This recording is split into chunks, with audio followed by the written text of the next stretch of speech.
ഇപ്പോൾ നമ്മൾ ആരെ കൂടുതലായിട്ട് ഉപാസിച്ചാലാണ് നമുക്ക് കൂടുതൽ ഐശ്വര്യം? ഞാൻ പറയുന്ന ഒരു കാര്യം വെച്ചിട്ടുണ്ടെങ്കിൽ ഏറ്റവും കൂടുതൽ ഞാൻ ബഹുമാനിക്കുന്ന ഗണപതിയാണ്. കാരണം അത് പുള്ളി വിഘ്നേശ്വരനാണ്. കാരണം പുള്ളിയുടെ കാര്യങ്ങൾ വെച്ചിട്ടുണ്ടെങ്കിൽ പുള്ളി ക്ഷിപ്രപ്രസാദിയും ക്ഷിപ്രകോപിയാണ്. കാരണം അപ്പോൾ ചോദിക്കും എന്താ ഗണപതി, ബാക്കിയുള്ള മൂർത്തികളുണ്ട്, വരാഹമൂർത്തികളുണ്ട്, മറ്റേ കുറേ മൂർത്തികളുടെ പേര് ഇപ്പോൾ ഓൾറെഡി യൂട്യൂബിലും ചാനലൊക്കെ വരുന്നുണ്ട്. പക്ഷേ ഒരു കാര്യം പറയട്ടെ, ഗണപതി എന്ന് പറഞ്ഞിട്ടുണ്ടെങ്കിൽ പുള്ളിക്ക് സ്ഥാനം കൊടുത്തിട്ടുണ്ട്.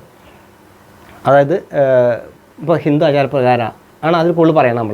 ഇപ്പോൾ ക്രിസ്ത്യാനിയുടെ പേരിലോ അല്ലെങ്കിൽ മുസ്ലിമിൻ്റെ പേരിലോ നമുക്കത് പറയാൻ പറ്റില്ല. കാരണം അത് ഒരു ഇതായിട്ടല്ല പറയണേ. ഞാനിപ്പോൾ പറയുന്ന കാര്യങ്ങൾ കാരണം ഗണപതിക്ക് ഒരു മെയിൻ സ്ഥാനം കൊടുത്തിട്ടുണ്ട്.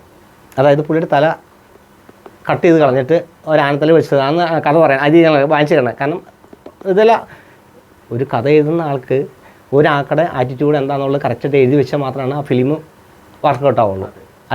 ഇതുപോലെ രാമായണത്തിലുണ്ട്, മഹാഭാരതത്തിലുണ്ട്, ഇങ്ങനെ കഥകൾ വെച്ച് വെച്ചിട്ടുണ്ട്. അപ്പം ഞാൻ എൻ്റെ ജീവിതത്തിൽ എനിക്കുണ്ടായ കാര്യം വെച്ചിട്ടുണ്ടെങ്കിൽ ഗണപതിനെ പ്രാർത്ഥിച്ചിട്ടുണ്ടെങ്കിൽ സകല വിഘ്നങ്ങളും മാറ്റി നമുക്ക് നല്ലൊരു രക്ഷ ഓൾറെഡി കിട്ടും. ഇതിൻ്റെ പേരിൽ പല ആൾക്കാരും പല രൂപത്തിലും ഇത് പറയുന്നുണ്ട്. ഹനുമാൻ സേവയുണ്ട്. ഹനുമാനെ സേവിക്കേണ്ടത് ഞാൻ പറയില്ല. കാരണം ഒരു സ്ത്രീകൾക്ക് ഹനുമാനെ സേവിക്കാൻ പാടില്ല എന്നുള്ളതാണ്. കാരണം പുള്ളി നിത്യ ബ്രഹ്മചാരിയാണെന്ന് പറയുന്നത് ഹനുമാൻ.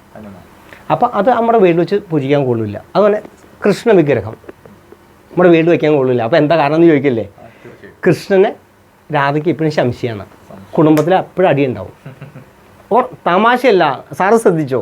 ഇത് പറയുമ്പോൾ ആൾക്കാർ പലത് പറയുന്ന കമൻറ്റ് പറയുന്ന ആൾക്കാരുണ്ടാവും. എന്നാൽ സാറിനോട് പറയുകയാണ്, കൃഷ്ണ വിഗ്രഹം വീട്ടിൽ വയ്ക്കാൻ കൊള്ളില്ല. പൂജ റൂമുണ്ടോ വെച്ചോ. പ്രത്യേകിച്ച് കൃഷ്ണൻ രാധ വയ്ക്കുന്ന ഫോട്ടോ വെച്ച് കഴിഞ്ഞാൽ കുടുംബത്തിൽ എപ്പോഴും ഒന്നെങ്കിൽ ഭർത്താവിന് ഭാര്യ സംശയമായിരിക്കും, അല്ലെങ്കിൽ ഭാര്യയ്ക്ക് ഭർത്താവിന് സംശയമായിരിക്കും. അതങ്ങനെ സംഭവം കൂടെയുണ്ട്.